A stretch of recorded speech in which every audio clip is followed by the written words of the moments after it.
कीर्तन का रस जो इस धराधाम पर हो तो कहीं है ही नहीं, इसलिए मोक्ष की भी इच्छा नहीं हो रही है। तो अरे देखो, हमारे जो स्वामी नागराज है ना, ये तमोगुणी हैं और अत्यंत क्रोधी भी हैं, और इनके लिए तो दुर्लभ था, आपके दर्शन भी दुर्लभ थे इनके लिए, लेकिन कृपा देखो आपकी, आप स्वयं आ गए। अरे ये चरण तो आपने शंकर भगवान को भी नहीं दिए, उनको भी चरणों तक दिया है गंगा के रूप में। अरे राजा बलि ने तो बड़े बड़े 100 अश्वमेध यज्ञ किए थे, तब जाकर के आपने अपना चरण, एक चरण रखा था वो भी। और हमारे स्वामी के तो 100 फण है, और आपने अपनी मर्जी से, अपनी इच्छा से चरण इनकी शीर्षों पर रखे हैं, हमारी सारी इच्छाएं समाप्त हो गई हैं। बहुत बढ़िया अनुग्रह आपने हमारे ऊपर किया है। तो कालियानाग भगवान से कहता है, वयं कला सहोत्पत्त्या तामसा दीर्घमन्यवा स्वभावोदिष्ट जो नाथा लोकानां यत्सद्ग्रह।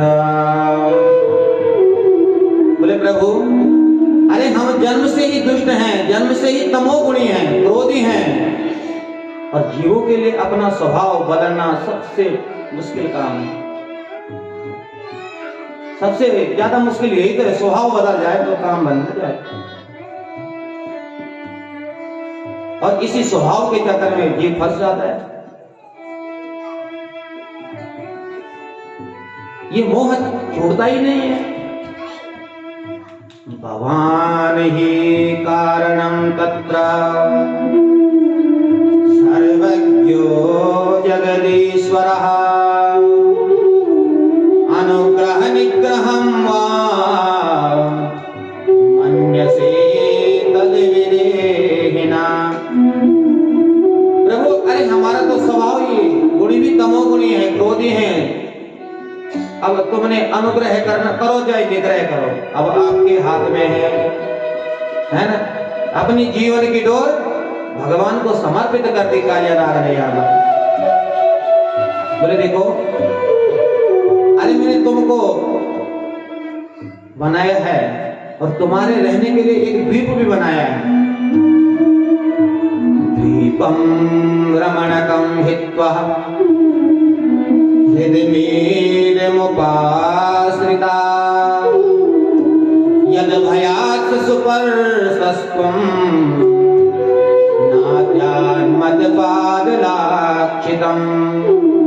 बोले तुम्हारे रहने के लिए मैंने रमणक द्वीप बनाया है। बोले महाराज, वहां गरुड़ आकर के सर्व जाति को खा जाता है। अरे बोले देखो, अब गरुड़ तुम्हारा कुछ नहीं करेगा। क्यों? क्योंकि अब मेरे चरणों की मोहर जो लग गई तुम्हारे सिर पर,